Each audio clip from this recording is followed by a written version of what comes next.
அனைவருக்கும் வணக்கம். இலங்கை மத்திய வங்கியின் அறிவூற்று நிகழ்ச்சியில் உங்கள் அனைவரையும் சந்திப்பதில் பெருமகிழ்ச்சி அடைகிறோம். இன்று எம்முடன் இலங்கை மத்திய வங்கியின் மூத்த பொருளியலாளர் திருமதி பூங்கோதை வேணுகானன் அவர்கள் இணைந்திருக்கிறார்கள். வணக்கம் அபிராமி. வணக்கம். இன்று நாம் அனைவரோடும் பேச உள்ள விடயம் அண்மைக்கால தொழிற்படை போக்குகள் பற்றியதாகும். அதில் முதலில் நாங்கள் தொழிற்படை அளவீட்டை பற்றி பேசவிருக்கிறோம். தொழிற்படை அளவீட்டிற்காக குடித்தொகை எவ்வாறு வகைப்படுத்தப்படுகிறது என்பதை பற்றி சற்று கூற முடியுமா? இது முதலில் அதாவது தொழிற்படை அளவீடு என்பதில் ஒரு முக்கியமான விடயம் என்னவென்றால் 2013ஆம் ஆண்டு முதல் 15 வயதிற்கு மேற்பட்டோர் யாவரும் தொழில் புரியும் வயதில் உள்ள குடித்தொகை என கருதப்படுகின்றார்கள். இதற்கு முன்னர், அதாவது 2013க்கு முன்னரான காலப்பகுதியில் நாம் பார்க்கும்போது இந்த தொழில் புரியும் வயதில் உள்ள குடித்தொகை என்பது 10 வயதிற்கு மேற்பட்டவர்கள் யாவரையும் உள்ளடக்கி காணப்பட்டது. இந்த வரைவிலக்கணம் என்பது 2013ஆம் ஆண்டில் 15 வயது மேற்பட்டவர்களை உள்ளடக்கும் வகையில் தொழில் புரியும் வயதில் உள்ள குடித்தொகை என்பது வரைவிலக்கணப்படுத்தப்பட்டுள்ளது. இது தொடர்பில் நாம் பார்க்கும்போது தற்போது நாம் திரையில் பார்க்கலாம். அதாவது இந்த தொழிற்படை அளவீட்டில் தொழில் புரியும் வயதில் உள்ள குடித்தொகை என்பது நாம் முன்னர் கூறியது போல் 15 வயதிற்கு மேற்பட்டவர்களாகவும் இது இரு வகையாக பிரிக்கப்படுகின்றது. அதாவது இந்த குடித்தொகையில் பொருளாதார ரீதியில் செயற்பாட்டில் உள்ள குடித்தொகை எனவும் பொருளாதார ரீதியில் செயற்பாட்டில் இல்லாத குடித்தொகை என இரு வகையாக பிரிக்கப்படுகின்றது. இந்த பொருளாதார ரீதியில் செயற்பாட்டில் உள்ள குடித்தொகை என்பது நாம் யாவரும் அறிந்த தொழிற்படை ஆகும். அத்துடன் பொருளாதார ரீதியில் செயற்பாட்டில் இல்லாத குடித்தொகையில் நாம் காணும் நபர்கள் யாவர் என்றால் முழுநேர மாணவர்கள், அதாவது முழுநேர கல்வியில் ஈடுபடும் மாணவர்கள், வீட்டு பணிகளில் ஈடுபட்டுள்ள நபர்கள், அத்துடன் ஓய்வு பெற்றோர் மற்றும் வயோதிபர் மற்றும் ஊனமுற்றோர் என்பவர்கள் யாவரும் பொருளாதார ரீதியில் செயற்பாட்டில் இல்லாத குடித்தொகை என்று கருதப்படுகின்றனர். அபிராமி, இப்பொழுது நீங்கள் முதலில் கூறியது போல் தொழிற்படையை பற்றி மேலும் கூறுவதாக இருந்தீர்கள். தொழிற்படை மற்றும் அதன் உள்ளடக்கத்தை பற்றி சற்று விரிவாக கூற முடியுமா? இந்த தொழிற்படை என்பதற்குள் நாம் முதல்லே பார்த்தோம். அதாவது தொழில் உள்ளோர் மற்றது தொழில் அற்றோர் என்று பிரிக்கப்படுகின்றது. தற்போது நாம் திரையில் பார்க்கலாம். அதாவது இந்த தொழில் உள்ளோரை நாம் எடுத்துக்கொண்டோமானால் இந்த ஆய்வுக்குரிய காலப்பகுதியில், அதாவது அளவீட்டு நடைபெறும் திகதிக்கு ஒரு கிழமைக்கு முன்னரான காலப்பகுதியில் ஆக குறைந்தது 1 மணி நேரம் சம்பளம் இல்லாவிடில் அவர்களுடைய குடும்பத்தின் லாபத்திற்காக தொழில் புரிந்தோர் இந்த தொழில் உள்ளோர் என்ற வகைக்குள் உள்ளடக்கப்படுகின்றார்கள். அத்துடன் வேலை இல்லாவிடில் வர்த்தக முயற்சிகளில் தற்காலிகமாக ஈடுபடாத போதிலும் இவர்களிடம் ஒரு வேலை இருப்பின் அவர்களும் தொழில் உள்ளோர் என்ற வகைக்குள் சேர்க்கப்படுகின்றார்கள். உதாரணத்திற்கு நாம் விவசாயிகளை பார்க்கின்றோம். அதாவது ஒரு ஆண்டு கால பகுதியில் பெரும்போகம் சிறுபோகம் என்று இரு கால பகுதிகளில் விவசாயிகள் மிகவும் அவர்கள் அந்த விவசாய வேலைகளில் ஈடுபட்ட போதிலும் அவர்கள் இது தவிர்ந்த காலத்தில் சில வேளை அவர்களுக்கு ஏதேனும் தொழில் சார்ந்த நடவடிக்கைகள் அல்லது உற்பத்தி நடவடிக்கைகளில் அவர்கள் ஈடுபடாத பட்சத்திலும், அதாவது நாம் ஆங்கிலத்தில் கூறுகின்றோம் ஆஃப் சீசன் என்று சொல்லி, இந்த ஆஃப் சீசன் காலப்பகுதியில் அவர்கள் வேலை இல்லாமல் காணப்பட்டாலும் அவர்களிடம் ஒரு வேலை இருக்கின்றது, அவர்கள் ஒரு உற்பத்தியில் ஈடுபடக்கூடிய சாத்தியம் இருக்கும் காரணத்தினால் அவர்கள் தொழில் உள்ளோர் என்ற இந்த வகைக்குள்ளேயே உள்ளடக்கப்படுகின்றார்கள். அத்துடன் சுய தொழில் புரிவோர் மற்றும் குடும்ப வேலையாட்கள் என குறிப்பிடப்படுவது யாதெனில் குடும்பத்தின் லாபத்திற்காக வேலை செய்யும் நபர்கள். இருப்பினும் அவர்களுக்கு ஒரு சம்பளம் வழங்கப்படாது. ஆனால் அவர்களுக்கு வீடு, உணவு போன்ற ஏனைய நன்மைகள் அவர்களின் வேலையின் நிமித்தம் அவர்களுக்கு இந்த ஏனைய நன்மைகள் கிடைக்கும் பட்சத்தில் அவர்களும் இந்த தொழில் உள்ளோர் என்ற வகைக்குள் உள்ளடக்கப்படுகின்றார்கள். தொழில் அற்றோர் என்று நாம் பார்க்கும் போது நாம் முன்னர் பார்த்த இந்த தொழில் உள்ளோரின் பண்புகள் இல்லாதவர்கள். அத்துடன் இந்த ஆய்விற்குரிய காலப்பகுதியில் தொழில் அற்று இருந்த போது முன்னைய 2 கிழமை பகுதியில், அதாவது அளவீட்டு திகதிக்கு முன்னரான 2 கிழமை பகுதியில் சம்பளத்திற்காக இல்லாவிடில் சுயதொழில் புரிவதற்கு தயாராக இருந்தவர்களும் தொழில் அற்றோர் என்ற இந்த வகைக்குள் உள்ளடக்கப்படுகின்றார்கள். அத்துடன் ஆய்விற்குரிய காலப்பகுதிக்கு முன்னரான 4 கிழமை பகுதியில் சம்பளத்திற்காக இல்லாவிடில் சுயதொழில் வேலை வாய்ப்புகளை மேற்கொள்ளும் நோக்குடன் அவர்கள் சில குறிப்பிட்ட ஏதேனும் முயற்சிகள் எடுத்திருந்தால் அவர்களும் இந்த தொழில் அற்றோர் என்ற அவர்களிடம் அந்த தொழில் வாய்ப்பு இல்லாத போதிலும் அவர்கள் அதை தேடி நாடி சென்றதினால் அவர்களும் வந்து இந்த தொழில் அற்றோர் என்ற வகைக்குள் உள்ளடக்கப்படுகிறார்கள். இத்துடன் வந்து வேலை வாய்ப்பு ஒன்றினை தேடி அவர்களிடம் கைவசம் இருக்கும் பட்சத்தில் அந்த அளவீடு நடக்கும் போது வந்து அவர்கள் வேலைக்கு செல்லாவிட்டாலும் அவர்கள் அதாவது எதிர்வரும் காலத்தில் வந்து அவர்கள் வேலை செல்ல உள்ளவர்களும் வந்து இந்த தொழில் அற்றோர் என்ற வகைக்குள் உள்ளடக்கப்படுகின்றார்கள். ஆகவே அபிராமி, இந்த தொழிற்படை என்பது வந்து தொழில் உள்ளோர், நாம் அந்த பண்புகளை பார்த்தோம். அதே மாதிரி தொழில் அற்றோர், இவை இரண்டையுமே உள்ளடக்கி காணப்படுகின்றது. நன்று. தொழிற்படை மற்றும் அதன் உள்ளடங்கல்களை நாங்கள் தெளிவாக பார்த்தோம். தொழிற்படை எவ்வாறு கணிக்கப்படுகின்றது, தொழிற்படையின் அண்மைக்கால போக்குகள் எவ்வாறு உள்ளது என்பதை பற்றி சற்று விளக்க முடியுமா? தொழிற்படை என்பது வந்து நாம் முன்னர் பார்த்தது போல் வந்து இது ஒரு இலகுவான விடயம். அதாவது வந்து தொழில் உள்ளோர் மற்றது தொழில் அற்றோரின் மொத்தமே தொழிற்படை ஆகும். தற்போது நாம் திரையில் பார்க்கலாம் அதை மீண்டும். அதாவது வந்து தொழிற்படை என்பது வந்து தொழில் உள்ளோர் மற்றும் தொழில் அற்றோரின் மொத்தமே தொழிற்படையாக கருதப்படுகின்றது. ஆகவே நாம் அண்மை கால போக்குகளை பற்றி நீங்கள் வினவி இருந்தீர்கள். அதாவது 2016 முதல் 2019 என்ற அந்த காலப்பகுதியில் வந்து குடும்ப அலகுகளின் குடித்தொகை மற்றும் தொழிற்படை என்பது வந்து தொடர்ந்தும் வளர்ச்சி அடைந்து காணப்பட்டது. அதாவது வந்து 2016 வந்து 15.4 மில்லியனாக இருந்த குடும்ப அலகுகளின் குடித்தொகை என்பது 16.4 மில்லியனாக 2019 காணப்பட்டது. தொழிற்படை என்பது வந்து இதே போக்கினை கொண்டிருந்த, அதாவது 8.3 மில்லியனிலிருந்து 8.5 மில்லியனாக அதிகரித்து காணப்பட்டது 2019. நாம் இதில் ஒன்று குறிப்பிட வேண்டும். அதாவது 2017 முதல் 2018 என்ற காலப்பகுதியில் வந்து தொழிற்படை என்பது வந்து சற்று குறைவாக காணப்பட்டது. அதாவது 8.5 மில்லியனிலிருந்து 8.388 மில்லியனாக குறைவடைந்து காணப்பட்ட போதிலும் 2019 இது மீளவும் அதிகரித்து காணப்பட்டது. தொழில் உள்ளோரை பார்த்தோம் என்றால் அந்த தரவுகளும் வந்து அதிகரிக்கும் போக்கினை கொண்டிருந்தது. அதாவது 7.9 மில்லியனிலிருந்து 8.1 மில்லியனாக 2019 8.1 மில்லியனாக அதிகரித்து காணப்பட்டது. தொழில் அற்றோரும் இதே காலப்பகுதியில் வந்து ஒரு அதிகரிப்பினையே பதிவு செய்தது தொழில் அற்றோர் என்ற வகையும். அபிராமி, நன்றி. 15 வயதிற்கு மேற்பட்ட குடும்ப அலகுகளின் குடித்தொகையில் குறிப்பிட்ட பகுதியினர் பொருளாதார ரீதியில் செயற்பாட்டில் இல்லாமலேயே இருக்கிறார்கள். இலங்கையில் இவ்வாறு செயற்பாட்டில் இல்லாமல் இருப்பவர்களின் எண்ணிக்கை என்ன, அதற்கான காரணங்கள் என்ன என்று விளக்க முடியுமா? அதாவது வந்து இந்த பொருளாதார ரீதியில் நாம் முன்னர் பார்த்திருந்தோம் அபிராமி. அதாவது இந்த பொருளாதார ரீதியில் செயற்பாட்டில் இல்லாதோர் என்பதற்குள் உள்ளடங்கப்படும் நபர்கள் யாவரெனில் இதில் முழு நேர மாணவர்கள், முழு நேர கல்வியில் ஈடுபடும் மாணவர்கள், வீட்டு பணிகளில் ஈடுபட்டுள்ள நபர்கள், வயோதிபர்கள் மற்றும் ஓய்வூதியம் பெற்றவர்கள், அத்துடன் வந்து ஊனமுற்றோரும் இந்த வகைக்குள் உள்ளடக்கப்படுகின்றார்கள்.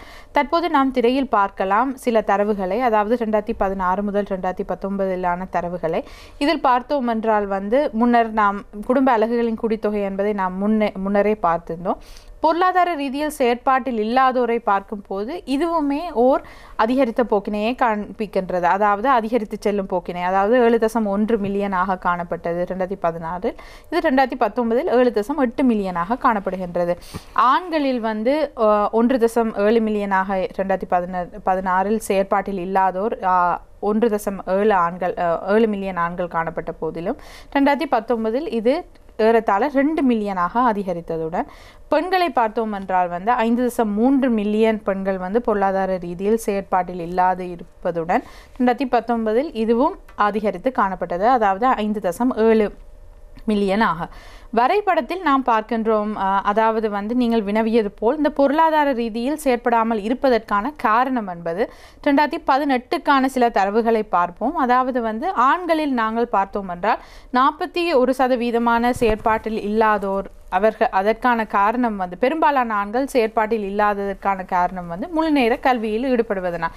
இதுவே நாங்கள் பெண்களில் பார்க்கும் போது வந்து 16% பெண்கள் மட்டுமே முழு நேர கல்வியில் ஈடுபடுவதனால் செயற்பாட்டில் இல்லாமல் காணப்பட்டன.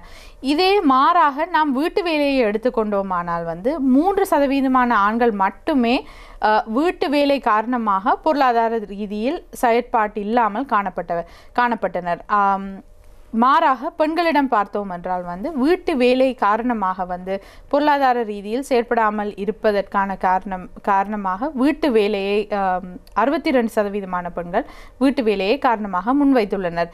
இது இது ஒரு சமூகத்தில் இருக்கும் அந்த சமூக அமைப்பினால் ஏற்படுகின்ற ஒரு விடயம் என்பதும் வந்து ஒரு குறிப்பிடத்தக்கது. அதாவது பெண்கள் வந்து அதிக அளவிலான நேரத்தை வந்து வீட்டு வேலைகளுக்காகவும் குடும்பத்தினரின் அவர்களை பார்ப்பதற்காகவும் பிள்ளைகளை பார்ப்பதற்காகவும் வேலைக்கு செல்லாமல் இருப்பது மட்டுமின்றி எந்த ஒரு தொழில் முயற்சியை நாடி செல்லாமல் இருப்பதற்கான ஒரு காரணமாகவும் காணப்படுகின்றது. ஆகவே வந்து இவ்வகையில் வந்து முக்கியமாக வந்து முழுநேர கல்வி மற்றும் ஆண்களிடம் முழுநேர கல்வி என்பது ஒரு முக்கியமான காரணமாக இருக்கின்றது. இதே நேரத்தில் பெண்களிடம் வந்து அதாவது வீட்டு பணிகளில் ஈடுபடுவதே இதற்கான காரணமாக முன்வைத்துள்ளனர்.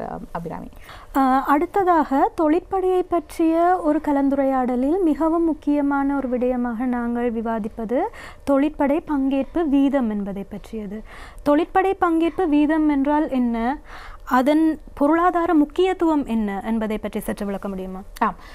தொழிற்படை பங்கேற்பு வீதம் என்பது அதாவது வந்து நாம் முன்னர் பார்த்த அந்த குடும்ப அலகுகளின் குடித்தொகை, அதாவது 15 வயதிற்கு மேற்பட்ட அதாவது தொழில் புரியும் வயதில் உள்ள குடித்தொகையின் விகிதமாக தொழிற்படை எவ்வளவு அதன் விகிதம், அதாவது குடும்ப அலகுகளின் குடித்தொகையின் விகிதமாக தொழிற்படையை பார்க்கும் போது இதிலிருந்து பெறும் தகவலே வந்து நாம் தொழிற்படை பங்கேற்பு வீதம் என கூறுகின்றோம். அதாவது இந்த தொழிற்படை பங்கேற்பு வீதத்தை பார்த்தோம் என்றால் இது ஏன் முக்கியமானது என்றால் ஒரு நாட்டின் மனித மூல வளத்தின் அளவு மற்றும் அதன் பகுப்பாய்வை வந்து இந்த தொழிற்படை பங்கேற்பு வீதம் நிர்ணயிக்கிறது. அத்துடன் வந்து தொழிற்படையின் நிரம்பல் சார்ந்த எறிவுகளை, அதாவது எதிர்வரும் காலங்களில் வந்து தொழிற்படையின் அளவு எந்த மாதிரி மாறி செல்கின்றது, எந்த போக்கினை கொண்டிருக்கும் என்பதனையும் வந்து இந்த தொழிற்படை பங்கேற்பு வீதம் மூலமாக நாம் அறிந்து கொள்ளலாம்.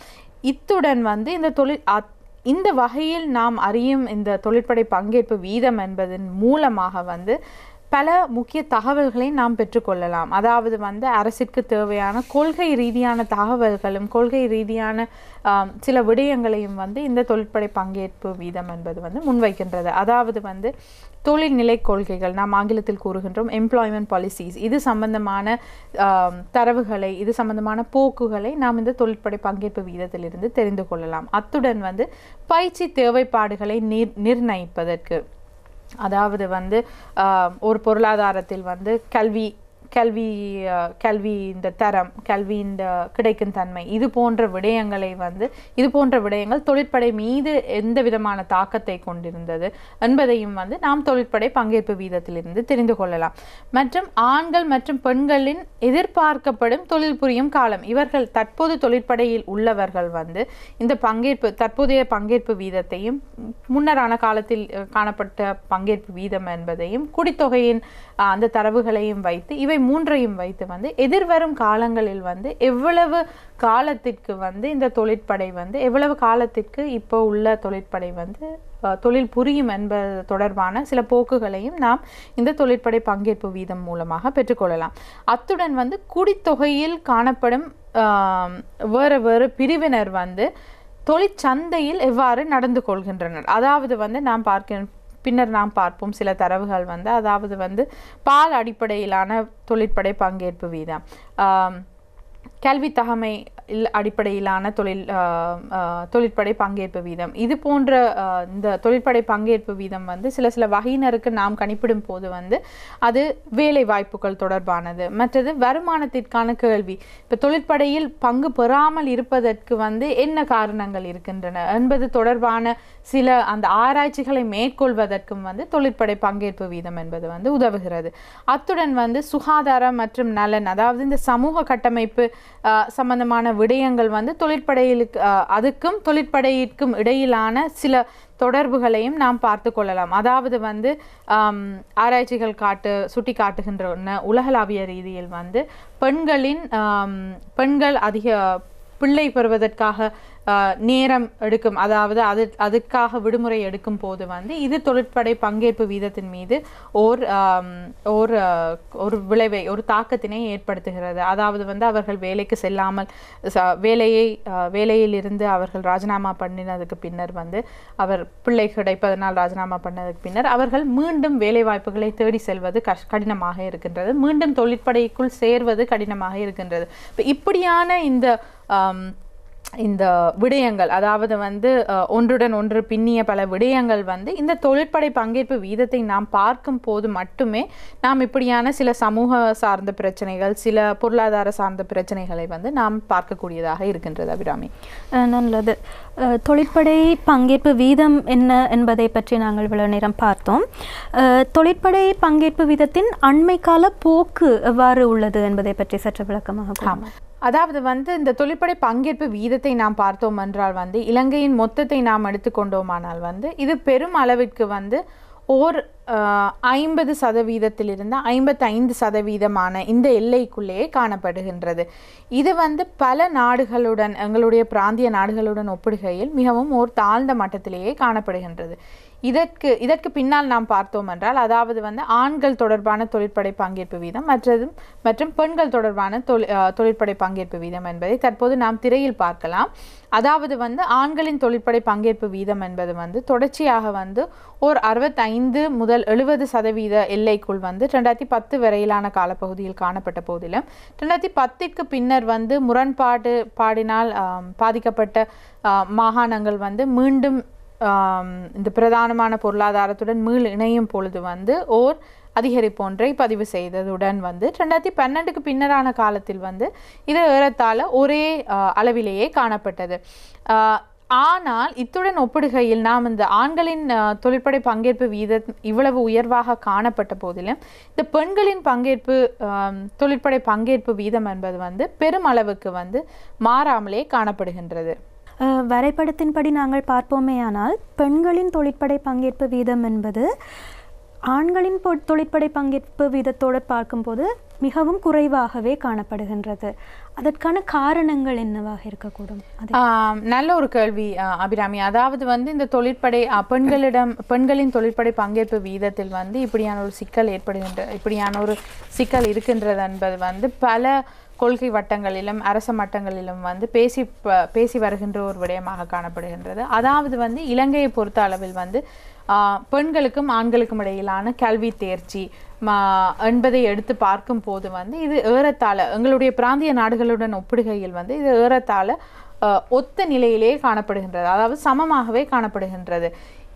இருப்பினும் வந்து எங்களுடைய இந்த தொழிற்படை பங்கேற்பு வீதத்தை பார்க்கும் போது வந்து பெண்களிடம் காணப்படுகின்ற இந்த மிகவும் தாழ்ந்த, அதாவது வந்து 35க்கும் 35க்கும் இடையிலான இந்த வீச்சிற்குள்ளேயே இந்த தொழிற்படை பங்கேற்பு வீதம் என்பது வந்து ஏறத்தாழ வந்து கடந்த 30 ஆண்டுகளுக்கு மேலாக காணப்படுகின்றது. அதாவது பெரிய ஒரு மாற்றமின்றி காணப்படுகின்றது.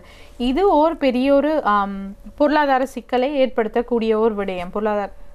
அதாவது வந்து தொழிற்படை பங்கேற்பு வீதம் என்பது வந்து இவ்வளவு குறைவாக பெண்களிடம் காணும் பட்சத்தில் வந்து இது சில சிக்கல்களை முன்வைக்கின்றது. அதாவது வந்து முதலாவதாக ஓர் கணிசமான அளவு பெண்கள் வந்து வேலை, ஒரு உற்பத்தி நடவடிக்கைகளோ அல்லாட்ட ஒரு பொருளாதார நன்மையை தரக்கூடிய நடவடிக்கைகளில் ஈடுபடாமல் அவர்களிடம் அரசு செய்திருக்கும் முதலீடு, அதாவது வந்து கல்வி சார்ந்த ஒரு முதலீட்டிலிருந்து நன்மை பெறாத ஒரு நிலையில் வந்து காணப்படுகின்றனர். ஆகவே வந்து ஒரு இலங்கை அரசு என்பது வந்து சுதந்திரத்துக்கு பின்னரான காலத்தில் வந்து கல்வி மற்றும் சுகாதார நலன் போன்ற விடயங்களில் வந்து ஒரு கணிசமான அளவு முதலீடு செய்திருந்த போதிலும் வந்து இந்த பெண்கள் வந்து தொழிற்படையில் இல்லாத பட்சத்தில், பங்கேற்காத பட்சத்தில் வந்து இவர்களிடம் செலுத்தியிருந்த முதலீடு அளவுக்கு வந்து இவர்களிடமிருந்து மீண்டும் நாடு அதுக்கு ஏற்ற வகையிலான நன்மைகளை பெறாமல் இருப்பது என்பது வந்து ஒரு கரிசனைக்குரிய விடயமாகும். அத்துடன் வந்து இலங்கையில் பார்த்தோம் என்றால் வந்து எதிர்வரும் காலங்களில் வந்து நம்முடைய வயோதிபர், அதாவது முதியோரின் அந்த அளவு என்பது வந்து அதிகரித்து காணப்படும் பட்சத்தில் வந்து ஒர்க்கிங் ஏஜ் பாப்புலேஷன், அதாவது வந்து தொழில் புரியும் வயதில் உள்ள அந்த குடித்தொகையின் அளவு என்பது வந்து அதிகரிக்க வேண்டும். அதிகரித்தால்தான் நாம் இந்த முதியோருக்கு ஏற்ற வகையிலான, அவர்களை பாதுகாக்கக்கூடிய மாதிரியான, அவர்களுக்கு ஆதரவு அளிக்கக்கூடிய வகையில் இந்த வேலை புரியும் குடித்தொகை இருக்கும், அவர்களுக்கான தேவைப்பாடுகளை பூர்த்தி செய்யக்கூடியதாக இருக்கும். இந்த இந்த இந்த விடயத்தில் வந்து அதிக அளவிலான பெண்கள் வந்து வேலை தொழிற்படையில் இல்லாத போதில் வந்து அவர்களுடைய பங்களிப்பு முதியோர்களின் நலன், முதியோர்களை பாதுகாக்கக்கூடிய அதுக்கு தேவையான நிதி சம்பந்தமான ஆதரவை வந்து வழங்க இயலாத ஓர் நிலைமை ஏற்படலாம். இதற்கு பல காரணங்கள் உள்ளன. அதாவது வந்து பல ஆராய்ச்சிகள், கொள்கை ஆராய்ச்சிகள் மேற்கொள்ளப்பட்டுள்ளன இந்த தாழ்ந்த பெண்களின் தொழிற்படை பங்கேற்பு வீதத்தை பற்றி. இதில் சில விடயங்கள் முன்வைக்கப்பட்டுள்ளன. அதாவது வந்து பெண்கள் அதிக அளவிலான நேரத்தை வந்து தங்களுடைய குடும்பத்தினருக்காக செலவழிக்கும் பட்சத்தில் அவர்களால் வந்து ஏதேனும் வேலை வாய்ப்புகளை நாடி செல்ல முடியாமல் இருக்கின்றது. அதாவது வந்து இலங்கையில் பார்த்தோம் என்றால் வந்து முதியோர்களை பார்ப்பதற்கு மற்றும் பிள்ளைகளை பார்ப்பதற்கும் ஓர் பொருத்தமான, தரமான மற்றும் ஒரு பாதுகாப்பான வசதிகள் வந்து இல்லை. இந்த காரணத்தினால் வந்து பல பெண்கள் வந்து வேலைக்கு செல்லாமல் வீட்டிலேயே அவர்கள் இருக்கின்றார்கள். இத்துடன் வந்து பெண்கள் வேலை வாய்ப்புகளை தேடி சென்றாலும் வந்து இந்த வாய்ப்புகள் சில வேளையில் வந்து அவர்களின் அண்மையில் காணப்படுவதில்லை. அதாவது வந்து போக்குவரத்து ஓர் பிரச்சனையாக இருக்கின்றது. இதே நேரத்தில் அவர்கள் போக்குவரத்து என்பது வந்து பாதுகாப்பானது மட்டுமின்றி பல தூரம் சென்று வேலை வாய்ப்புகளை நாட வேண்டிய ஒரு அவசியம் காண்பதனால், அதாவது வந்து வேலை வாய்ப்புகள் என்பது வந்து நகரங்களுக்குள் செறிந்து காணப்படுவதனால் வந்து இதுவும் வந்து இந்த பெண்களின் தாழ்ந்த தொழிற்படை பங்கேற்பு வீதத்திற்கு பங்களிக்கின்றது. அத்துடன் வந்து சில கொள்கை ஆராய்ச்சிகள் எடுத்து காட்டுகின்றன, சில குடும்பங்களில் இது ஒரு பரவலான கருத்தென்று நாம் சொல்ல முடியாது. ஆனால் சில இடங்களில் வந்து நாம் வேலைக்கு செல்வதாக இருந்தால் ஒரு குறிப்பிட்ட அளவிலான சம்பளம் அல்லது கூலி கிடைப்பதனால் மட்டுமே சென்றால் எமக்கு அது ஒரு பெருமதியாக இருக்கின்றது. ஏனென்றால் நாங்கள் பெண்கள் வந்து இவ்வளவு விடயங்களை, அதாவது வந்து ஒரு வீட்டில் உள்ள பணிகள், பிள்ளைகளை பார்ப்பது, முதியோர்களை பார்ப்பதற்கு அதுகள் எல்லாத்தையும் விட்டு செல்லும் அளவிற்கான கூலிகள் அவர்களிடம் கிடைப்பதில்லை. அதாவது நாம் ஆங்கிலத்தில் கூறுகின்றோம் ரிசர்வேஷன் வேஜஸ் என்று.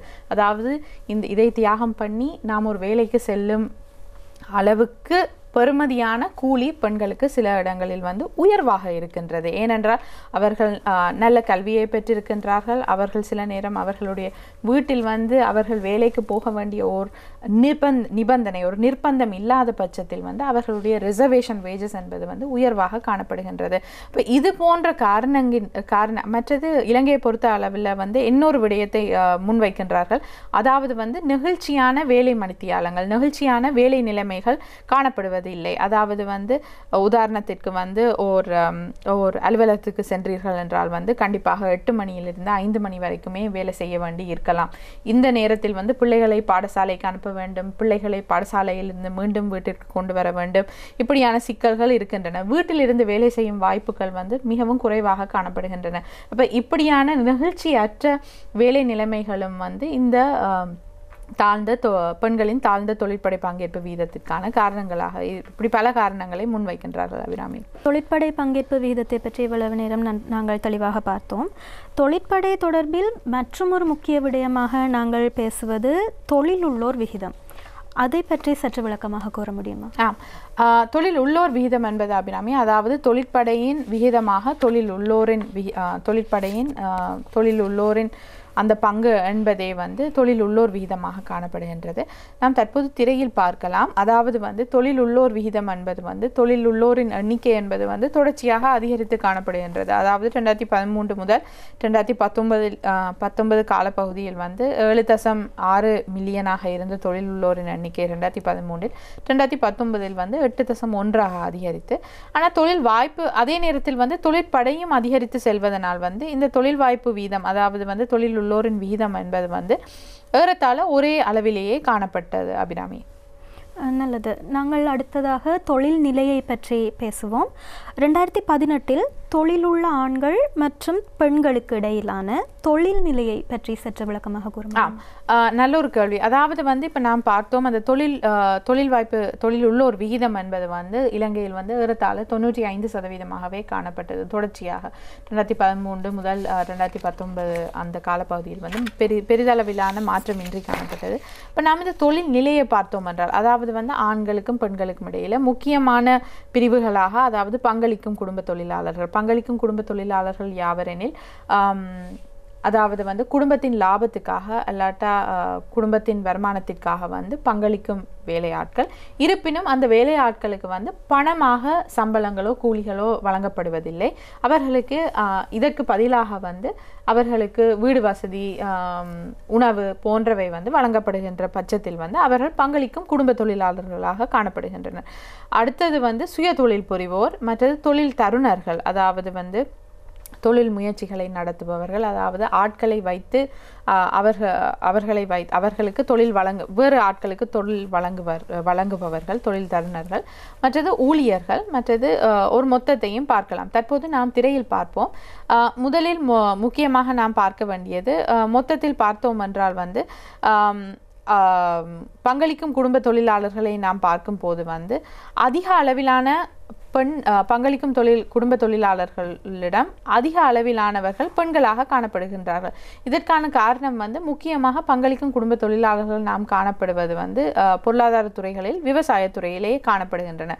ஆகவே வந்து பெண்கள், அதாவது வீட்டில் இருக்கும் பெண்களும் வந்து அந்த விவசாயம் செய்வதற்காக வந்து அவர்கள் பங்களிக்கும் காரணத்தினால் வந்து அவர்களுக்கு சம்பளம் வழங்காத போதிலும் அவர்கள் வந்து அந்த குடும்ப வருமானத்திற்கும் குடும்ப நலனுக்காகவும் வந்து பங்களிப்பு செய்வதனால் வந்து அவர்கள் பங்களிக்கும் குடும்ப தொழிலாளர்களாக கருதப்பட்டு அவர்களில் கணிசமான இந்த பங்களிக்கும் குடும்ப தொழிலாளர்களில் கணிசமான நபர்கள் வந்து பெண்களாகவே காணப்படுகின்றன. இதற்கு மாறாக சுய தொழில் புரிவோர் மற்ற தொழில் தருணர்களை பார்த்தோம் என்றால் வந்து அதிக அளவிலான ஆண்களே இதில் காணப்படுகின்றன. ஊழியர்கள் என்று பார்க்கும் போதும் கூட அதிக அளவிலான ஆண்களே காணப்படுகின்றன. ஆகவே வந்து பங்களிக்கும் குடும்ப தொழிலாளர்களில் மட்டுமே பெண்கள் அதிக அளவில் காணப்படுகின்றன. அபிராமி, நல்லது. இப்பொழுது நாங்கள் தொழில் நிலையை பற்றி பார்க்கும்போது வேளாண்மை, கைத்தொழில், சேவைகள் போன்ற துறை ரீதியாக தொழில் நிலையின் அண்மை கால போக்குகள் எவ்வாறு உள்ளது? இதில் நாம் கரிசனைப்பட வேண்டிய விடயங்கள் ஏதாவது உள்ளதா என்று பார்க்க முடியுமா? அதாவது வந்து இந்த தொழில் நிலையை நாம் பார்க்கும்போது, இந்த பொருளாதார துறைகளில் பார்க்கும்போது வந்து தற்போது நாம் திரையில் பார்க்கலாம். 2013 முதல் 2019 தரவுகளை நாம் திரையில் காணலாம். அதாவது வந்து வேளாண்மை, கைத்தொழில், சேவைகளை பார்க்கும்போது வந்து வேளாண்மையில் வந்து ஏறத்தாழ 2013 வந்து 30% தொழிலாளர்கள் என்பவர்கள் வந்து தொழிலாளர்கள் என்பவர்கள் வந்து வேளாண்மையில் ஈடுபட்டிருந்தனர். கைத்தொழிலில் வந்து 26%, சேவைகளில் 43% காணப்பட்டனர். 2019 நாம் பார்க்கும்போது வேளாண்மையில் காணப்படும் தொழிலாளர்களின் அந்த பகுதி என்பது வந்து குறைவடைந்தே காணப்பட்டது. அதாவது 30.2 சற்று குறைவடைந்தது 25.3 என்ற மட்டத்திற்கு. கைத்தொழிலில் வந்து பெரிய ஒரு மாற்றம் இல்லை, 26% காணப்பட்டது 2013. இது 2019 ஆகும் பொழுதில் வந்து 27.6% காணப்பட்டது. சேவைகளை பார்த்தோம் என்றால் வந்து சிறிய ஒரு அதிகரிப்பு தெரிகிறது. அதாவது வந்து 43.8% 47.1% காணப்பட்டது. நீங்கள் முக்கியமான ஒரு கேள்வி கேட்டீர்கள் அபிராமி. அதாவது வந்து இந்த தொழில் நிலை, இந்த அமைப்பில் வந்து ஏதேனும் கரிசனைக்குரிய விடயம் இருக்கின்றதா என்று வினவினீர்கள். இது நல்ல ஒரு கேள்வி. நாங்கள் அந்த அட்டவணையில் கொஞ்ச நேரத்துக்கு முதல் பார்த்தோம். அதாவது வந்து வேளாண்மையில் வந்து ஏறத்தாழ தற்போது 25% தொழில் புரிவோர் வந்து வேளாண்மை துறையிலேயே காணப்படுகின்றார்கள். இதை நாம் வந்து பொருளாதார வளர்ச்சிக்கு வந்து இந்த துறைகளின் பங்களிப்பை பார்ப்போம் தற்போது திரையில். அதாவது வந்து நான் முன்னர் கூறிய அதே தகவல்களை நான் இந்த வரைபடத்தில் போட்டிருந்த போதிலும் நீங்கள் வலப்பக்கமாக பார்க்கலாம். அதாவது சராசரியான மொத்த பெறுமதி கூட்டல் என்பது, அதாவது பொருளாதார வளர்ச்சிக்கு வந்து இந்த ஒவ்வொரு துறைகளும் அவர்களுடைய பங்களிப்பை பார்க்கலாம். இந்த காலப்பகுதியில் சராசரியாக பார்க்கும் போது வந்து சேவைகள் துறை வந்து 56.8% ஒரு பெறுமதி கூட்டலை வழங்கி இருந்த போதிலும் இந்த வேளாண்மை என்பது வந்து ஆக குறைந்து, அதாவது 7.3% பெறுமதி கூட்டலை மட்டுமே வழங்கி இருக்கின்றது மொத்த பொருளாதார வெளியீட்டுக்கு, மொத்த உள்நாட்டு உற்பத்திக்கு வழங்கியுள்ளது. இந்த பட்சத்தில் வந்து நாம் பார்க்கும்போது வந்து இந்த தொழில்நிலை என்பது வந்து வேளாண்மை துறையில் 25% வேளாண்மை துறையில் ஈடுபட்ட போதிலும் இவர்கள் பொருளாதாரத்திற்கு வழங்கிய பெறுமதி கூட்டல் என்பது வந்து 7.3% சராசரியாக இந்த காலப்பகுதியில் 7.3% மட்டுமே காணப்பட்டனர். ஆகவே வந்து 30% ஏறத்தாழ 25 முதல் 30% ஆனோர் வந்து இவ்வளவு ஒரு சிறிய ஓர் பெறுமதி கூட்டலை கொடுக்கும் போது வந்து இது இவர்களின் தாழ்ந்த உற்பத்தி திறன் தொடர்பான ஓர் சிக்கலை வந்து எடுத்து காட்டுகிறது.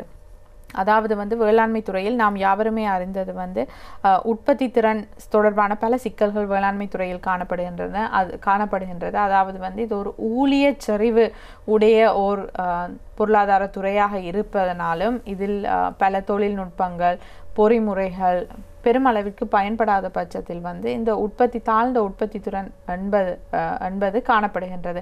ஆகவே வந்து இவ்வளவு கணிசமான அளவிலான ஆட்கள் இந்த துறையில் ஈடுபட்டு இருந்த போதிலும் இவர்களிடமிருந்து கிடைக்கும் பொருளாதாரத்திற்கு கிடைக்கும் பெறுமதி கூட்டல் என்பது குறைவாகவே காணப்படுகின்றது.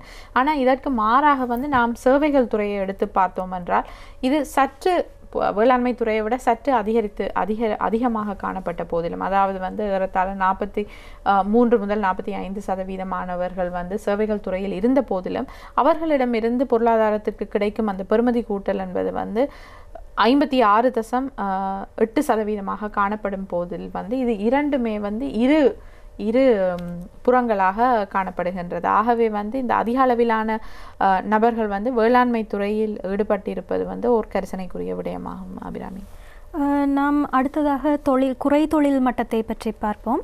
குறை தொழில் மட்டம் என்றால் என்ன? அதன் அண்மை கால போக்குகள் இலங்கையில் எவ்வாறு உள்ளது என்பதை பற்றி சற்று விளக்க முடியுமா? அதாவது வந்து குறைந்த அளவிலான நேரம் சிலர் வந்து வேலை செய்திருந்தால், மற்றது அவர்கள் மேலதிகமான வேலை கொடுக்கப்பட்டால் அவர்கள் வேலை செய்ய தயாரா என்ற கேள்வி வந்து இந்த தொழிற்படை அளவீட்டில், அதாவது தொகை மதிப்பு மற்றும் புள்ளி விபர திணைக்களம் மேற்கொள்ளும் இந்த தொழிற்படை அளவீட்டில் இது தொடர்பிலான கேள்வி ஒன்று எழுப்பப்படுகிறது. இதன் மூலம் வந்து நாம் இந்த கற்புலனாகும் குறை தொழில் மட்டம், அதாவது நாம் ஆங்கிலத்தில் கூறுகின்றோம் விசிபிள் அண்டர் எம்ப்ளாய்மெண்ட் என்பதை வந்து நாம் அறிந்து கொள்ளக்கூடியதாக இருக்கின்றது. அதாவது வந்து இந்த பிரதான நடவடிக்கையில் அவர்களுடைய பிரதான வேலையில் வந்து சாதாரண காலத்தை விட குறைந்தளவு காலம் வேலை செய்ததுடன் மேலதிகமான நடவடிக்கையில் அவர்களுக்கு ஈடுபடக்கூடியதாக இருந்தால் வந்து இது குறை தொழில் மட்டம் என கருதப்படுகின்றது. அதாவது நாம் இந்த சாதாரண காலம் என்று பிரதான நடவடிக்கையில் சாதாரண காலத்தை விட குறைந்தளவு காலம் என்று அந்த வரைவிலக்கணத்தை பார்க்கும் போது சாதாரண காலம் என்பது எவ்வளவு காலம் என்ற ஒரு கேள்வி வருகிறது. இது வந்து இந்த தொழிற்படை அளவீட்டில் வந்து சாதாரண காலம் என்பது வந்து கிழமைக்கு பொதுவாக சகல அலுவலர்களுக்கும் சகல ஊழியர்களுக்கும் வந்து கிழமைக்கு குறைந்த அளவு 35 மணி நேரம் வந்து அந்த பிரதான நடவடிக்கையில் அவர்கள் ஈடுபட்டிருக்க வேண்டும். இதற்கு ஒரே ஒரு தவிர்ப்பு வந்து ஆசிரியர்களுக்கு மட்டும். ஆசிரியர்களை பொறுத்த அளவில் வந்து இது 35 மணி நேரம் என்று இல்லாமல் வந்து அவர்கள் முழு நேரமாக அவர்கள் தங்களுடைய வேலையில் ஈடுபட்டிருக்க வேண்டும். தற்போது நாம் திரையில் பார்க்கலாம் ஒரு அட்டவணை உண்டு இந்த குறை தொழில் மட்டத்தை பற்றி. குறை தொழில் மட்டம் நாம் பார்த்தோம் என்றால் வந்து 2012 முதல் 2019 அந்த காலப்பகுதியில் வந்து ஏறத்தாழ பெரிய ஒரு மாற்றமின்றி 2013 மட்டும் 3.5 காணப்பட்ட போதிலும் பின்னரான காலத்தில் வந்து இது ஏறத்தாழ ஒரே நிலைமையிலேயே காணப்பட்டது. இருப்பினும் வந்து இதில் முக்கிய ஒரு விடயம் நாம் பார்க்க வேண்டும். அதாவது வந்து நாம் முன்னர் கூறியிருந்தோம் வேளாண்மை துறையில் வந்து உற்பத்தி திறன் சார்ந்த சிக்கல்கள் பிரச்சனைகள் காணப்படுகின்றன. இதுவே குறை தொழில் மட்டத்தை பொறுத்த அளவிலும் வந்து காணப்படுகின்றது வேளாண்மை துறையில். அதாவது வந்து அதிகரித்த குறை தொழில் மட்டம் என்பது அதிக அளவிலான குறை தொழில் மட்டம் என்பது வந்து வேளாண்மை துறையிலே காணப்படுகின்றது. கைத்தொழில் சேவைகளில் இது வந்து மிகவும் தாழ்ந்த ஓர் நிலையிலேயே காணப்படுகின்றது. முக்கியமாக வேளாண்மை துறையில் வந்து இந்த உற்பத்தி திறன் சார்ந்த சிக்கல்கள் இருப்பதனாலேயே இந்த அதிக அளவிலான குறை தொழில் மட்டம் காணப்படுகிறது. மற்றும் வேளாண்மை துறையில் வந்து நாம் பார்க்கின்றோம் முறைசாரா தொழில் வாய்ப்புகள் அதிகமாக காணப்படுவதனாலும் இந்த குறை தொழில் மட்டம் வேளாண்மை துறையில் அதிகமாக காணப்படுகின்றது. அபிராமி, குறை தொழில் மட்டம் என்றால் என்ன, அதன் அண்மைக்கால போக்குகள் எவ்வாறு உள்ளது என்பதை பற்றி நாங்கள் பார்த்தோம். குறை தொழில் மட்டத்திற்கான மூல காரணங்கள் என்ன, அதை பற்றி சற்று விளக்கமாக கூற முடியும்? குறை தொழில் மட்டத்தில் எடுத்துக்கொண்டோமானால் வந்து அதற்கான சில காரணங்கள் வந்து தொழிற்சந்தையின் தேவைக்கு ஏற்ற வகையிலான திறன்கள் வந்து ஊழியர்களிடம் இல்லை. அதாவது வந்து அண்மை காலங்களில் வந்து பலரும் இலங்கையின் தொழிற்சந்தை தொடர்பிலான பல ஆய்வுகள் மேற்கொண்டு வருகின்றன. இவ்வகையில் ஓர் முக்கிய விடயமாக வந்து தொழிலாளர்களின் கல்வி தகமைகள் மற்றும் அவர்களின் திறன்கள் என்பவற்றிற்கும் தொழிற்சந்தையின் தேவைப்பாட்டிற்கும் இடையிலான ஒரு ஒத்திசைவில்லாத தன்மை, அதாவது வந்து நாம் ஆங்கிலத்தில் கூறுகின்றோம் வந்து ஸ்கில்ஸ் மிஸ்மேட்ச் என்று சொல்லி, அதாவது தொழிற்சந்தையின் தேவைப்பாடு மற்றும் ஊழியர்களிடம் இருக்கும் கல்வி தகமைகள் மற்றும் திறன்களுக்கும் இடையில் ஓர் ஒத்திசைவில்லாத ஒரு தன்மை என்பது வந்து இந்த குறைதொழில் மட்டத்திற்கான ஓர் காரணமாக காணப்படுகின்றது. ஆகவே தொழிலாளர்கள் வந்து தங்கள் தகமைக்கு ஏற்ற வகையிலான வேலைகள் கிடைக்காமல் அவர்கள் கிடைக்கும் வேலைக்கு சென்று விடுகிறார்கள். கிடைக்கும் வேலைக்கு சென்று விடுவதனால் வந்து அவர்கள் சரியாக அந்த வேலையில் வந்து அவர்கள் முழு ஈடுபாட்டுடன் வந்து அவர்கள் தங்களுடைய முழுமையான வெளியீட்டினை வந்து அந்த வேலைக்குள் வேலை மூலமாக அவர்கள் செலுத்த முடியாமல், அதற்கு பங்களிக்க முடியாமல் இந்த குறைதொழில் மட்டத்திற்கு அவர்கள்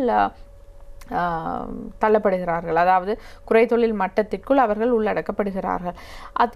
இந்த சிக்கலில் வந்து அரசிற்கும் ஒரு முக்கியமான வகிபாகம் உண்டு. அதாவது வந்து அரச கல்வி முறைமை ஒவ்வொரு காலப்பகுதியிலும் வந்து மீளாய்வு செய்யப்பட்டு பொருளாதாரத்தின் அபிவிருத்தி மற்றும் அதன் தேவைகளை கருத்தில் கொண்டு சீர்திருத்தங்கள் மேற்கொள்ள வேண்டியது மிகவும் அவசியமாகும்.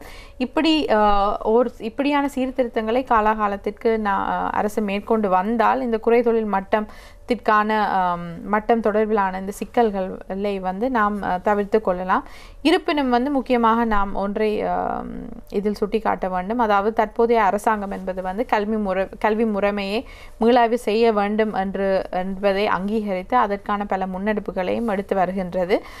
ஆகவே வந்து இவ்வகையிலான சீர்திருத்தங்கள் வந்து எதிர்வரும் காலத்தில் வந்து இலங்கையை பொறுத்தளவில் இந்த குறைதொழில் சார்ந்த சிக்கல்கள் இந்த குறைதொழில் மட்டத்தில் வந்து குறைப்பதற்கான ஒரு தாக்கத்தினை ஏற்படுத்தும் என்று நம்புகிறேன். அபிராமி, குறைதொழில் மட்டத்தை பற்றி நாம் இவ்வளவு விவாதிக்க வேண்டியதற்கான காரணம் என்ன? அதை பற்றி நாங்கள் ஏன் இவ்வளவு கரிசனப்பட வேண்டியுள்ளது? அதாவது வந்து நல்ல ஒரு கேள்வி அபிராமி. அதாவது இந்த குறைதொழில் ஒரு பொருளாதாரத்தில் இருப்பின் அந்த தொழிற்படை அதிகரித்த போதிலும் இது பொருளாதார வளர்ச்சியில் பிரதிபலிக்கப்படாது. அதாவது வந்து தொழிற்படையின் பொருளாதார வளர்ச்சிக்கான தொழிற்படையின் பங்களிப்பு என்பது வந்து ஓர் நிலையான ஒரு அதிகரிக்காத போக்கினை கொண்டிருக்கும். எனின் குறைதொழில் இருப்பின் வந்து இது ஊழியரின் உற்பத்தி திறனில், நான் முன்னர் கூறியது போல் ஊழியரின் உற்பத்தி திறனில் ஓர் எதிர்கணியமான விளைவை ஏற்படுத்துகிறது. அதாவது அவர்கள் தங்களது உச்ச வெளியீட்டினை கொடுக்க முடியாத ஒரு சூழல் ஏற்படுகிறது. ஆகவே வந்து இது பொருளாதார வளர்ச்சியினை இது பாதிக்கின்றது, அதுக்கு ஒரு தடைக்கல்லாக காணப்படுகிறது. இந்த குறைதொழில் மட்டம் ஏற்படுவதனால் இந்த சிக்கல் ஏற்படுவதனாலும் வந்து ஏற்படுவதனால் வருமான பரம்பலிலும் சில சமமின்மைகள் எழலாம். அதாவது வந்து உங்கள் கல்வி தகமைக்கு ஏற்ற வகையிலான வேலைக்கு நீங்கள் செல்லாத பட்சத்தில் நீங்கள் உங்கள் உச்ச வெளியீட்டினை உங்கள் வேலையில் காட்ட இயலாமல் இருக்கும் பட்சத்தில் வந்து இது உங்கள் வருமானத்தையும் பாதிக்கலாம். இந்த வருமானத்தை உங்களுக்கு தகுந்த வருமானத்தை விட நீங்கள் ஒரு குறைவான வருமானத்தை எடுக்கும் போது வந்து வேறு பலர் வந்து அவர்களுடைய கல்வி தகமைகள் அவர்களுடைய திறன்களுக்கு ஏற்ற வகையான வேலை வாய்ப்புகளில் ஈடுபடும் போது வந்து இந்த இரு பகுதியினருக்கும் இடையிலான வருமான சமமின்மைகள் ஏற்படலாம். இந்த வருமான சமமின்மைகள் ஏற்படுவதனால் வந்து இது காலப்போக்கில் வந்து இது வறுமையாக கூட மாறலாம். அடுத்தது வந்து குறைதொழில் என்பது வந்து பொருளாதாரத்தில் காணப்பட்டால் வந்து இது சமூகத்தில் சில வன்முறைகள் சமூக சிக்கல்களையும் ஏற்படுத்தலாம். அடுத்ததாக மிகவும் பரவலாக பேசப்படும் இன்னொரு விஷயத்தை பற்றி பார்க்க இருக்கிறோம், வேலையின்மை. இதை பற்றி நாங்கள் முதலே பார்த்திருந்தாலும் வேலையின்மையை பற்றி சற்று விரிவாக விளக்கப்படுத்த முடியுமா? இதில் பல வேறு வகைகள் உள்ளனவா என்று சற்று கூறலாம். அதாவது வந்து வேலையின்மை வீதம் என்பது வந்து தொழிற்படையில் வந்து வேலை அற்றோர் அவர்களின் பகுதி எவ்வளவு என்பதுதான் இந்த வேலையின்மை வீதம் என்பது. நல்ல ஒரு கேள்வி. அதாவது வந்து வேலையின்மை என்பது வந்து பரவலாக பேசப்பட்டாலும் வந்து வேலையின்மையில் வந்து பல வகைகள் காணப்படுகின்றன. அதாவது வந்து முதலாக நாம் பார்ப்போம் பருவகால வேலையின்மை என்பது வந்து சில கைத்தொழில்களில் தொழிலாளர்களுக்கான கேள்வி என்பது காலப்பகுதியின் அடிப்படையிலானதாக இருக்கலாம். அதாவது நான் முன்னரும் கூறியிருந்தேன், இந்த உதாரணம் பெருபோகம் சிறுபோகம் விவசாயத்தில் நாம் பார்க்கும் போது பெருபோகம் நேரம் மற்றும் இந்த சிறுபோகம் இந்த காலப்பகுதியில் விவசாயிகள் அதிக உற்பத்தி சார்ந்த வேலைகளில் ஈடுபட்டு இருந்த போதிலும் அவர்கள் இந்த காலத்தை தவிர்ந்த ஏனைய மாதங்களிலோ கிழமைகளிலோ அவர்கள் வேலையின்றி காணப்பட்டால் இது ஓர் பருவகால வேலையின்மை என்பதே ஆகும். அடுத்தது உராய்வு வேலையின்மை என்பது இந்த வேலையின்மையை பொருளாதாரத்திலிருந்து முற்றிலும் ஒழிக்க முடியாது. அதாவது நபர்கள் வேலை மாறும் போது மற்றும் இடைக்காலத்தில் வேலை இல்லாமல் மாறுவதனால் அல்லாட்ட அவர்கள் வேலை தேடும் போது இடைக்காலத்தில் வேலை இல்லாமல் இருப்பதே இந்த உராய்வு வேலையின்மை ஆகும். அப்போ இந்த உராய்வு வேலையின்மை என்பது பொருளாதாரத்தில் தொடர்ச்சியாக காணப்படும் ஓர் வேலையின்மையின் வகையாகும். அடுத்தது கட்டமைப்பு ரீதியான வேலையின்மை என்பது ஓர் கைத்தொழிலின் உற்பத்திகளுக்கான கேள்வி என்பது நிரந்தரமாக வீழ்ச்சி அடையும் போது கட்டமைப்பு ரீதியான வேலையின்மை ஏற்படுகிறது.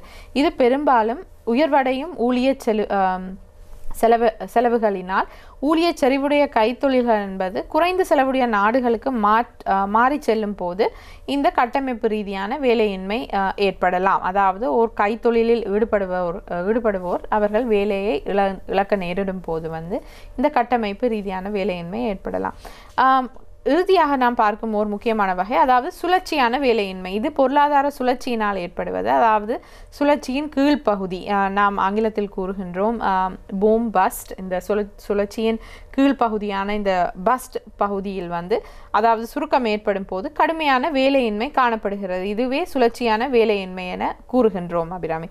இது கெய்ன்ஸ் முன்மொழியும் வேலையின்மை கருத்தாகும். அதாவது பொருளாதாரத்தில் காணப்படும் கேள்வி தொடர்பான பற்றாக்குறையினாலே ஏற்படும் வேலையின்மையே சுழற்சி வேலையின்மையாக காணப்படுகிறது. நல்லது. இப்பொழுது வேலையின்மை இலங்கையில் எவ்வாறு அண்மை காலங்களில் காணப்படுகிறது, பால் ரீதியான வேலையின்மை அண்மை காலங்களில் எவ்வாறு காணப்படுகின்றது என்பதை பற்றி சற்று கூறுங்கள். நல்ல ஒரு கேள்வி அபிராமி. அதாவது வேலையின்மையை நாம் எடுத்துக்கொண்டு பார்த்தோம் என்றால் இலங்கையில் தற்போது நாம் திரையில் பார்க்கலாம். அதாவது 1990களில் வேலையின்மை என்பது 25% அண்மையில் காணப்பட்ட போதிலும் இது விரைவான ஒரு வீழ்ச்சியை கண்டிருக்கின்றது. 2000 வரையிலான காலப்பகுதியில் நாம் பார்க்கின்றோம் விரைவான ஒரு வீழ்ச்சியை.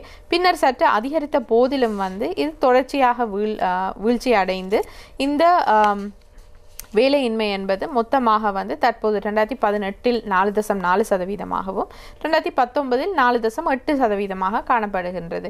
இது பொருளியலாளர்கள் மற்றும்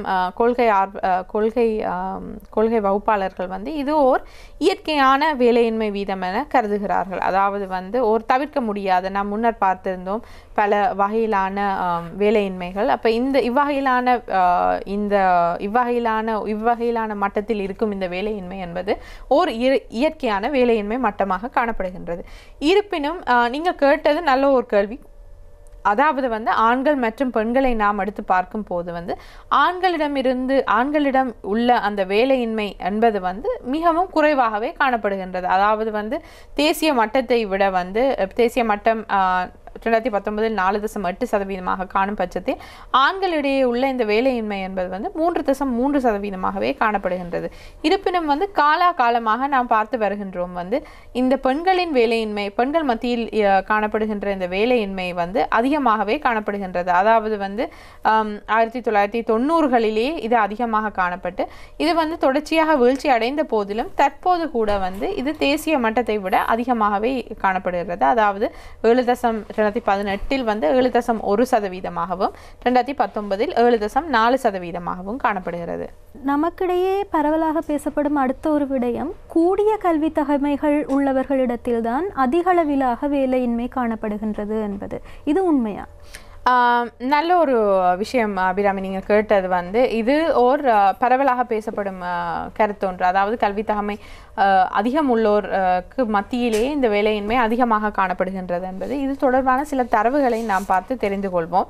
அதாவது தற்போது நாம் திரையில் பார்க்கலாம். இந்த வேலையின்மை என்பது தொடர்ச்சியாக நான் கூறியது போல் ஒரு இயற்கையான மட்டங்களிலே காணப்பட்ட போதிலும் நாம் இதை ஓர் கல்வி அடிப்படையில் பார்க்கும் போது உதாரணத்திற்கு உயர்தரம் மற்றும் அதற்கும் மேலே, அதாவது வந்து பட்டப்படிப்பு போன்றவையை மேற்கொண்டவர்களிடம் காணப்படுவது அதிகமான வேலையின்மை காணப்படுகின்றது இவர்கள் மத்தியிலே.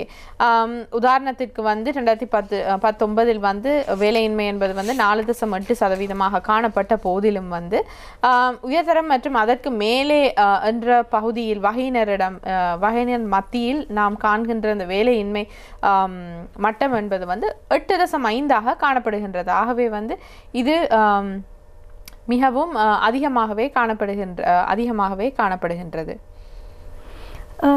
அடுத்ததாக மிகவும் முக்கியமான ஒரு விடயமாக பரவலாக பேசப்பட்டு வரும் விடயம் இளைஞர்களுக்கு மத்தியிலான வேலையின்மை என்பது. இது இலங்கையில் எவ்வளவு பாரதூரமான ஒரு பிரச்சனையாக காணப்படுகின்றது? இதுவும் நல்ல ஒரு கேள்வி அபிராமி. அதாவது வந்து நாம் இந்த இயற்கை மட்டங்களிலான வேலையின்மையை பார்த்த போதிலும் வந்து யுவதிகளுக்கு மத்தியில் இருக்கும், இந்த இளைஞர்களுக்கு மத்தியில் இருக்கும் வேலையின்மை என்பது வந்து தொடர்ச்சியாக ஒரு சிக்கலாக காணப்படுகின்றது. நாம் இது தொடர்பான சில தரவுகளை பார்த்தோம் என்றால் வந்து மொத்தத்தில் 2014 முதல் 2019 காலப்பகுதியில் வந்து திரையில் காண்போம் தற்போது அந்த தரவுகளை. 2014 முதல் 2019 இந்த காலப்பகுதியில் வந்து இந்த இளைஞர்களுக்கு மத்தியிலான வேலையின்மை என்பது வந்து 2014 20.3% காணப்பட்ட போதிலும் வந்து இது காலப்போக்கிலும் வந்து 2017 சிறிய வீழ்ச்சியை கண்ட போதிலும் 2019 வந்து இது பெருமளவிற்கு மாற்றமின்றியே காணப்பட்டது, அதாவது 21.5%. இதில் முக்கியமாக நாம் பார்க்க வேண்டிய ஒரு விடயம் வந்து நாம் முன்னர் பார்த்திருந்தோம், இந்த அதிக கல்வி தகமை உடையவர்கள் மத்தியில் வந்து வேலையின்மை என்பது வந்து ஒரு சிக்கலாக இருக்கின்றது. இதே போன்ற ஒரு விடயம் இளைஞர்களுக்கு மத்தியிலான வேலையின்மையிலும் தெரிகின்றது. அதாவது வந்து உயர்தரம் மற்றும் அதற்கு மேலே என்ற அந்த கல்வி பிரிவில் 2014 முதல் 2019 காலப்பகுதியில் பார்க்கும்போது வந்து உயர்தரம் மற்றும் அதற்கு மேலே கல்வி தகமை உடைய அந்த இளைஞர்கள் மத்தியிலான வேலையின்மை என்பது வந்து 31.3%-இலிருந்து 2015 வந்து 34% அதிகரித்து பின்னைய காலத்தில் குறைந்து இருந்த போதிலும் 2019 கூட வந்து 30.7% காணப்பட்டது இந்த இளைஞர்களுக்கு மத்தியிலான வேலையின்மை. இப்போ இது வந்து நாம் யாவரும் அறிந்த ஒரு விடயம். அதாவது வந்து இளைஞர்களுக்கு மத்தியிலான வேலையின்மை என்று நாம் பார்க்கும் போது வந்து இது முக்கியமாக 15 முதல் 24 வயதுக்கு இடைப்பட்ட நபர்கள் தொடர்பிலான வேலையின்மையே இந்த இளைஞர்களுக்கு மத்தியிலான வேலையின்மை என்ற அந்த தரவு வந்து எடுத்து காட்டுகின்றது. முக்கியமாக இந்த வயதில் இருப்பவர்கள் வந்து அவர்களுடைய வாழ்க்கையில் அவர்களுடைய வேலை செய்யும் அந்த காலத்தில் வந்து அதிக உற்பத்தி திறனுடைய அதிக உற்பத்தி உள்ளாற்றல் உடைய அந்த வயதில் வந்து அவர்கள் வேலை இல்லாமல் இருக்கும் பட்சத்தில் வந்து இது பொருளாதாரத்திற்கு வந்து பாரிய ஒரு செலவு மற்றது பாரிய ஒரு சுமையாக காணப்படுகின்றது. அபிராமி, உயர்தர பரீட்சைக்கு தோற்றவிருக்கும் மாணவர்களுக்கு எங்களுடைய வாழ்த்துக்களை தெரிவித்துக் கொள்வதோடு ஊடக அனுசரணை வழங்கிய வசந்தம் தொலைக்காட்சியினருக்கும் நன்றி தெரிவித்துக் கொண்டு நாங்கள் மீண்டும் மற்றொரு அறிவூற்று நிகழ்ச்சியில் உங்களை சந்திக்கின்றோம். நன்றி, வணக்கம்.